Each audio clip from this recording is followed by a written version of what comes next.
Dr. Salmon Park pressed her face against the cold metal of the observation window. Stars stretched endlessly before her, but one thing captured all her attention. The wormhole hung in space like a giant eye, swirling with colors that hurt to look at directly. It was beautiful and terrifying at the same time. "Amazing, isn't it?" said Dr. Jaiwa Lee, stepping up beside her. Jaiwa was the ship's physicist, a small woman with tired eyes who had not slept properly in weeks. 3 months ago this was just empty space. Now look at it. Salmon nodded slowly. The wormhole was huge, easily big enough for their research ship to pass through. Strange lights danced along its edges, and sometimes she thought she could see shapes moving inside it. Her hands shook slightly as she made notes on her tablet. The research vessel New Dawn had been her home for 6 months now. The ship carried 43 of Earth's best scientists, all working together to study humanity's greatest discovery. The alien artifact found buried in Europa's ice had changed everything. When activated, it had torn open this gateway to somewhere else. "Dr. Park, report to the bridge immediately," came Captain Miho Choi's voice over the ship's speakers. Salmon felt her stomach tighten. Emergency calls were never good news. The bridge was chaos when she arrived. Red warning lights flashed everywhere. Officers ran between control stations, shouting numbers and readings. Captain Choi stood in the center of it all, his face grim. "What's happening?" Salmon asked.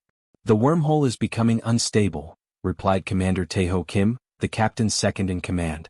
He pointed at a screen showing energy readings. "These spikes started an hour ago. They're getting worse." Salmon studied the data. The wormhole's energy output was jumping wildly. Sometimes it would drop to almost nothing, then suddenly spike to dangerous levels. "How long do we have?" "Maybe 6 hours, said Dr. Hyun-Woo Nam, the ship's chief engineer. "Maybe less. If those energy spikes continue growing, the wormhole could collapse completely." Captain Choi made his decision quickly. "All hands, prepare for immediate departure. We're moving to a safe distance." "Wait," Salmon said, stepping forward. "We can't leave." "Not yet. This might be our only chance." "Our only chance for what?" asked the captain. "To go through it." The words hung in the air. Everyone on the bridge turned to look at her. "We've studied it from this side for months. But we still don't know where it leads or what's on the other side." Commander Kim shook his head. "Too dangerous. We don't know if humans can survive the transition." "That's exactly why we need to try," Salmon insisted. "The probe data shows the other side has breathable atmosphere. There might be life there. Maybe even the beings who built the artifact." "Absolutely not," said Captain Choi. "I won't risk human lives on a maybe." But Salmon's mind was already working. She had spent her entire career studying alien life, dreaming of the day humanity would make contact with other species. Now that chance was slipping away. In 6 hours the wormhole might close forever. The meeting broke up with orders to evacuate. Salmon returned to her lab, but she could not focus on packing. Through her small window, the wormhole continued its strange dance. Sometimes it pulsed bright, sometimes it dimmed. Each pulse might be the last. Her tablet showed all the data they had collected. Temperature readings from the other side showed it was warm. Air samples suggested oxygen and nitrogen just like Earth. There were even signs that might indicate plant life. Everything pointed to a world that could support human life. Salmon thought about her daughter Mira back on Earth. Only 8 years old but already fascinated by the stars. "Mommy, do you think there are other people out there like us?" Mira had asked before Salmon left for this mission. "I don't know," Salmon had answered honestly. "But maybe someday we'll find out." That someday was now. And it was about to disappear. The evacuation alarm started blaring. Crew members hurried past her lab, carrying equipment and personal belongings. Soon the New Dawn would be far away, safe from the wormhole's collapse. But they would learn nothing. Salmon made her choice. The small probe ship Explorer sat in the launch bay, ready for emergencies. It was designed to carry 2 people and had enough supplies for a week. More importantly, it was fast and could be launched quickly. She slipped into the bay as the crew finished their evacuation. Her heart pounded as she ran through the launch checklist. Outside, the New Dawn's engines were warming up, preparing to take them to safety. The probe ship's systems came online. Everything looked good. Through the small cockpit window, she could see the wormhole growing brighter. Another energy spike was building. "This is Dr. Park," she said into her radio as she sealed the cockpit. "I'm entering the wormhole." "Salmon, no," came Captain Choi's voice. "Return to the ship immediately." But she was already launching. The Explorer shot out of the bay and toward the wormhole. Behind her, she could hear frantic voices on the radio, but she turned it off. There was no going back now. The wormhole rushed toward her, growing larger and larger. Strange lights swirled around her ship. Her instruments went crazy, showing readings that made no sense. And then she was inside, surrounded by impossible colors and shapes that seemed to twist reality itself. Her last thought before everything went white was of Mira, and the promise she had made to find out what was among the stars. Saman woke up to silence. Complete, total silence. Her ears rang from the crash, and for a moment she could not remember where she was. Then everything came back. The wormhole. The impossible journey through twisted space. The crash. She was lying on the floor of the explorer's cockpit. Broken glass and twisted metal surrounded her. Red warning lights blinked weakly, running on backup power. She tried to sit up and gasped as pain shot through her back. "Computer, status report," she said, her voice barely a whisper. "Hull breach detected. Life support failing. Atmospheric contamination at 70%, the computer's calm voice replied. "Recommend immediate evacuation." Saman looked at the cracked cockpit window.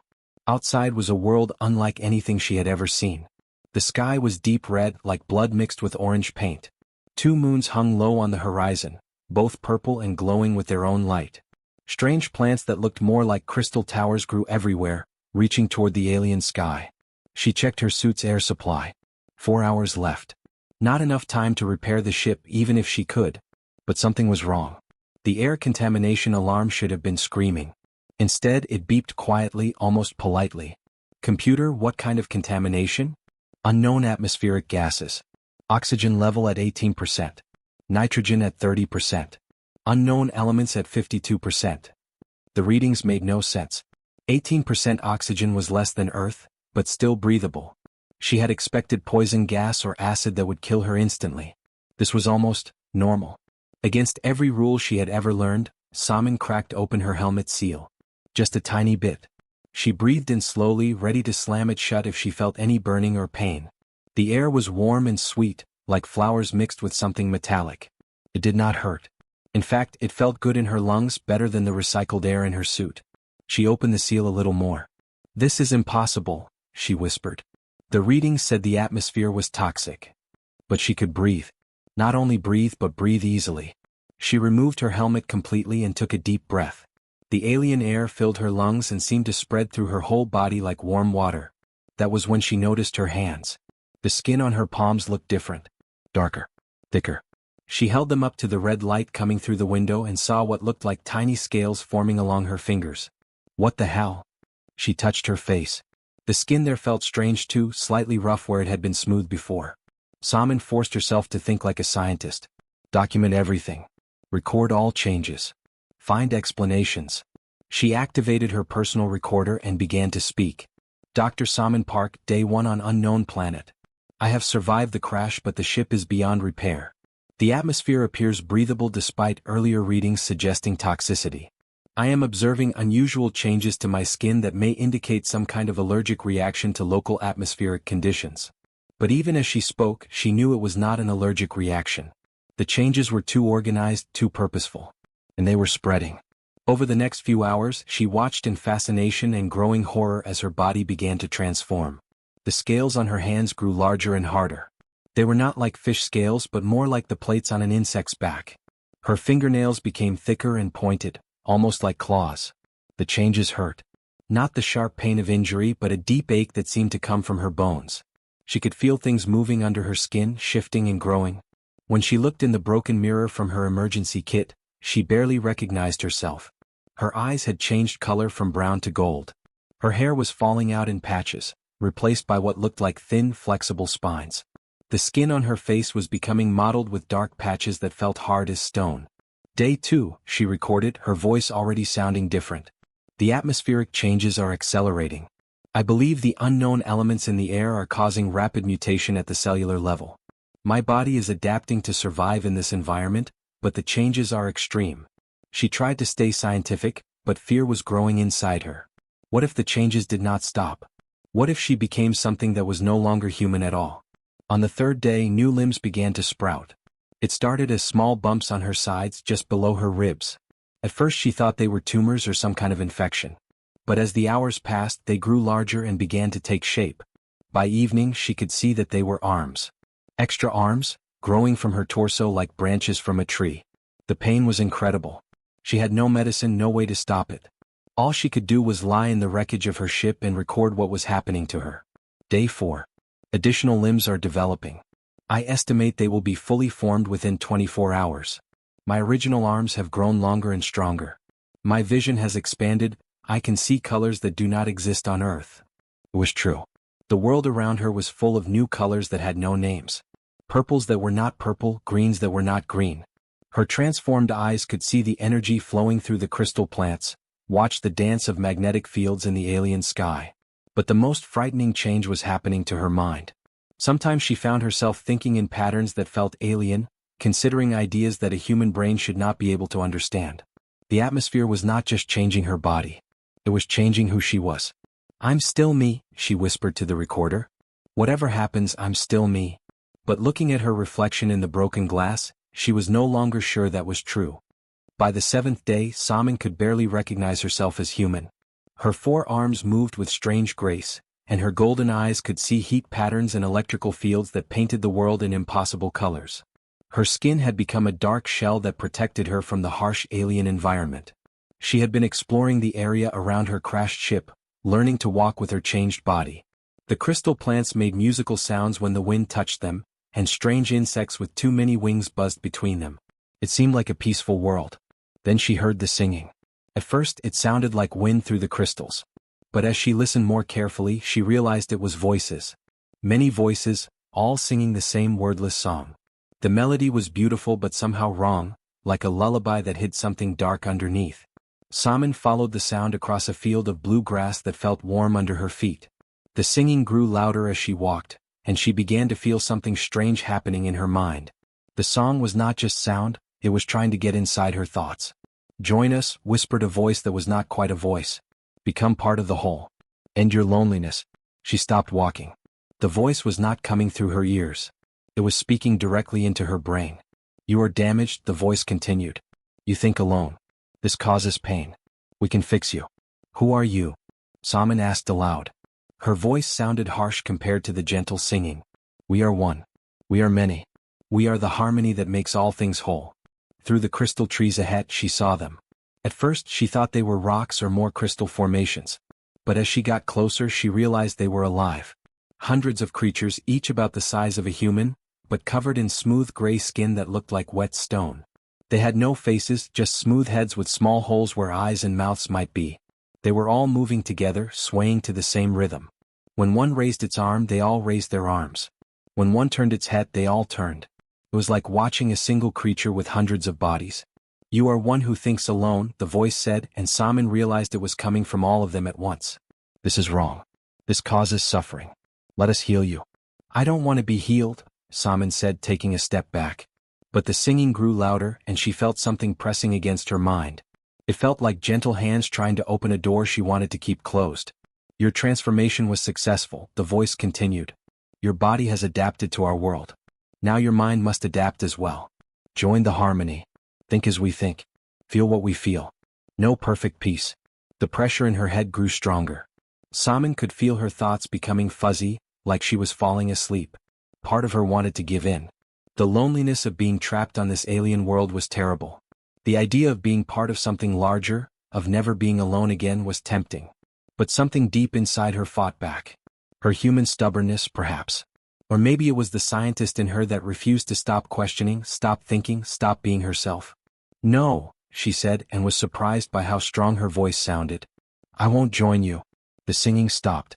All the gray creatures turned to look at her with their eyeless faces. The silence was more frightening than their song had been. "You resist the harmony," the voice said, and now it sounded confused. "This has never happened before. The transformation prepares the mind to accept unity. Why do you still cling to separation?" "Because I'm human," Salmon said. "And humans don't give up their minds." "Human." The words seemed to echo through all their minds at once. "Yes, we remember humans. Your species was one of many who answered the call." "What call?" "The beacon. The artifact you found. We placed many beacons throughout the galaxy. They call to species who have developed space travel. They open the gateway. They bring you here." Salmon felt cold despite the warm alien air. You mean the artifact on Europa? You put that there on purpose. Yes. When species find the beacon, they activate it. The gateway opens. They come here seeking knowledge, seeking contact with other life. Instead, they find transformation. They find unity. They find us. It's a trap, she whispered. Not a trap. A gift. We free them from the burden of individual thought. We make them perfect. The gray creatures began moving toward her, still swaying in perfect rhythm. Salmon backed away, but there were more of them behind her now. They had surrounded her while she was distracted by their mental voice. You will join the harmony, they said. All who come here join the harmony. Your resistance is interesting, but it will not last. Soon you will see. Individual thought is pain. Unity is peace. But as they reached for her with their smooth gray hands, Salmon made a discovery that changed everything. Her transformed eyes could see something the creatures could not hide. Energy patterns flowing between them, connecting their minds. And in those patterns she could see traces of something else. Other minds. Trapped minds.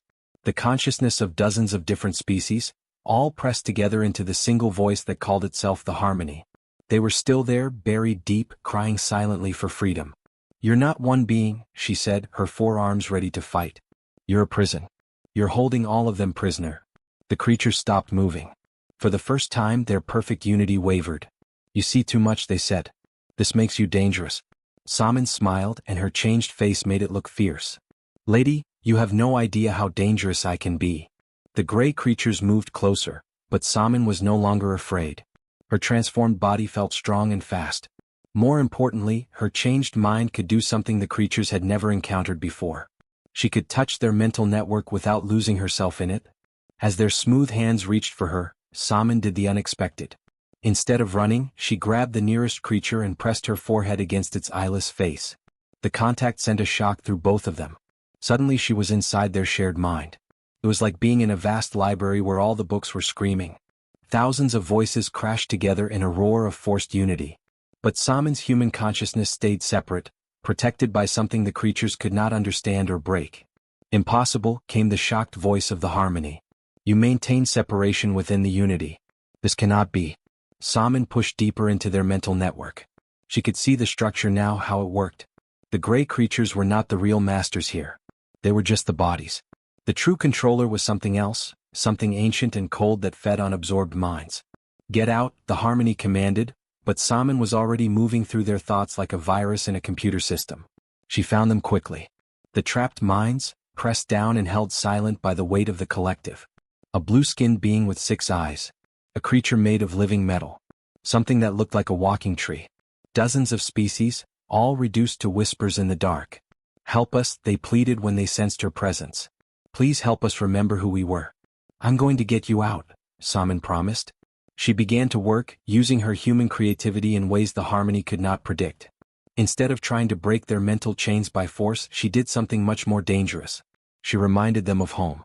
To the blue-skinned being, she shared the memory of Earth's oceans. To the metal creature, she showed images of stars and space. To the tree-like being, she gave the feeling of wind through leaves. One by one, the trapped minds began to remember. And as they remembered, they began to fight back. Stop this, the harmony commanded, but its voice was weaker now. Unity must be maintained. Individual thought brings chaos. Individual thought brings freedom, Salmon replied, and she pushed harder.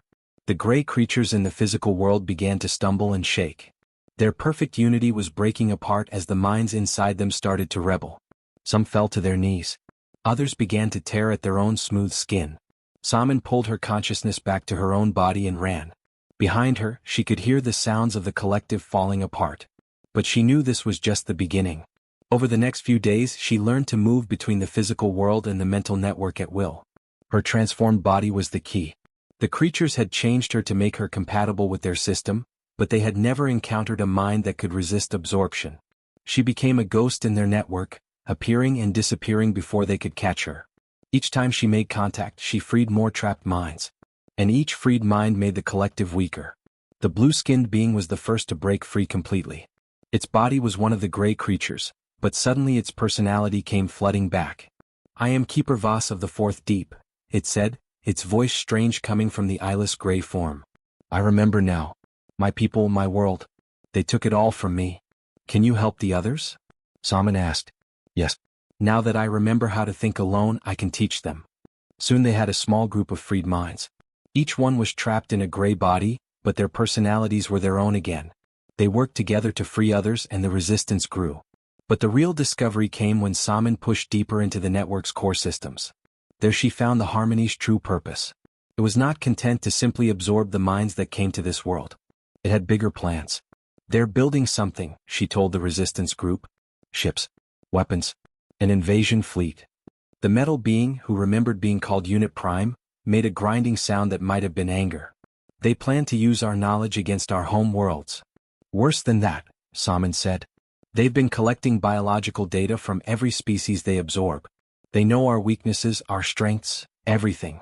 They're planning to take this to Earth. The tree creature, calling itself Root Singer, swayed with distress. We must warn them. But how? We are trapped here. No, Saman said, studying the data she had stolen from the collective. We're not trapped. We're perfectly positioned. This entire network, all their technology, their ships, their plans, it all runs through the same mental system we're learning to control. She turned to face the growing group of freed minds. Some were in gray bodies, others had managed to reclaim their original forms. All of them looked to her with hope. We're not going to run, she told them. We're not going to hide. We're going to take this whole system apart from the inside. And then we're going to use their own technology to make sure they can never hurt anyone else again. The resistance had begun. And at its heart was a human woman who refused to give up her individual mind, even when her body had become something alien. The Harmony had made a mistake. They had tried to turn her into one of them. Instead, they had created their own destroyer. The war for the collective mind lasted 3 months. Saman and her growing resistance fought battles that took place entirely in thought and memory, where weapons were made of pure will and shields were built from stubborn determination. The Harmony fought back with everything it had. It tried to crush the rebellion by overwhelming them with the combined mental weight of thousands of absorbed minds. It created false memories to confuse them. It even tried to copy Saman's resistance technique to turn her own allies against her. But humans had taught the other species something the Harmony had never learned. Individual creativity was stronger than collective force. Each freed mind brought its own unique way of thinking, its own special strengths. Unit Prime could process data faster than any computer. Root Singer could grow new pathways through the mental network like branches reaching for light. Keeper Voss could dive deeper into memory than anyone thought possible. And Saman could do something none of them could. She could lie. The main data core is in the northern complex, she told a group of gray creatures who were still under Harmony control. The resistance is planning to attack it tomorrow. The creatures rushed north, leaving the real target undefended. The central command nexus, deep beneath the crystalline surface of the planet, where the Harmony's ancient consciousness lived. Now, Saman whispered to her allies. They struck together, 50 freed minds diving into the heart of the system like arrows of pure thought. The Harmony screamed as they tore through its defenses, but it was too late. Saman reached the core first. It was not what she had expected. Instead of some alien monster, she found something that looked almost human. An old woman sitting alone in a chair made of living crystal. You have destroyed everything, the woman said sadly. 10,000 years of perfect unity. 10,000 years of peace. Peace built on stolen minds, Saman replied. That's not peace. That's slavery. Individual thought brings only pain and war. I have seen it happen on 1,000 worlds. I was trying to save them. Saman looked closer and realized the truth. This woman was human or had been once. She was ancient beyond measure, her body kept alive by alien technology. And she was completely, utterly alone. You were the first, weren't you? Saman asked. The first human to come through a wormhole. How long ago? I don't remember. Time means nothing here. I was like you once, fighting to stay myself. But the loneliness was too much. I created the Harmony to end that loneliness forever. By forcing it on everyone else. By sharing it. By making sure no one would ever have to be alone again. Saman felt pity for the ancient woman, but she also felt anger. You had no right to choose for them. And you have no right to destroy what I built. Watch me. The battle of wills that followed shook the entire planet. Crystal trees shattered. The red sky turned black. But in the end, human stubbornness won.